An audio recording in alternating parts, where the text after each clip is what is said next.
Assalamualaikum warahmatullahi wabarakatuh. Perkenalkan, nama saya Sri Handayani Rahab. Saya prodi PGSD 2D, NPM saya 20140004.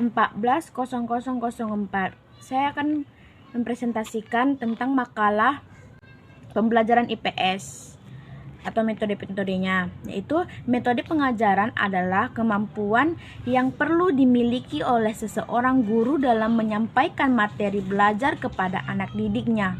Dalam memilih metode, perlu memperhatikan hal-hal sebagai berikut. 1. Tujuan pembelajaran. 2. Kemampuan guru terhadap materi dan metodenya yang akan dipilih. 3. Kemampuan peserta didik saat belajar. 4. Situasi atau kondisi saat belajar.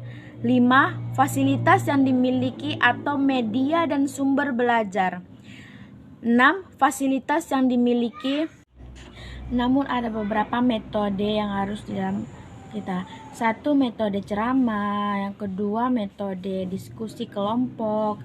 Ketiga, metode panel. Yang keempat, metode khusus. Yang kelima, metode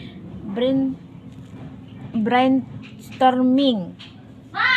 Dan yang ke-7, diskusi formal. Ke-8, metode tanya jawab. Ke-7, diskusi formal. Ke-8, metode tanya jawab. Cara merancang metode pembelajaran IPS SD yang dilandaskan berdekatan tahap-tahap penerapan metode latihan inquiry. 1. Tahap orientasi. 2. Tahap hipotesis. 3. Tahap definisi. 4. Tahap eksplorasi. 5. Tahap pembuktian hipotesis. 6. Tahap generalisis.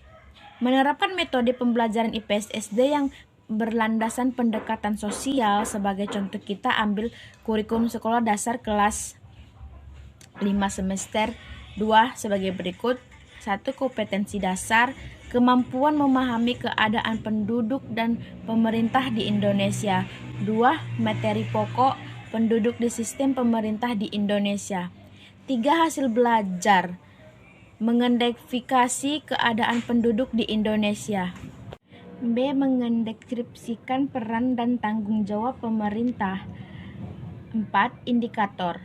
Menjelaskan perkembangan jumlah penduduk, penggolongan, persebaran dan kepadatan penduduk di Indonesia. Mengintegrasikan berbagai grafik penduduk, menjelaskan permasalahan penduduk di Indonesia, mengidentifikasi bentuk sebab dan akibat perpindahan penduduk yang terjadi di Indonesia, menguraikan pengertian pemerintah daerah dan pemerintah pusat, menjelaskan sistem pemerintahan demokrasi, dan memberi contoh tugas dan tanggung jawab pemerintah terhadap masyarakat. Sekian dan terima kasih. Assalamualaikum warahmatullahi wabarakatuh.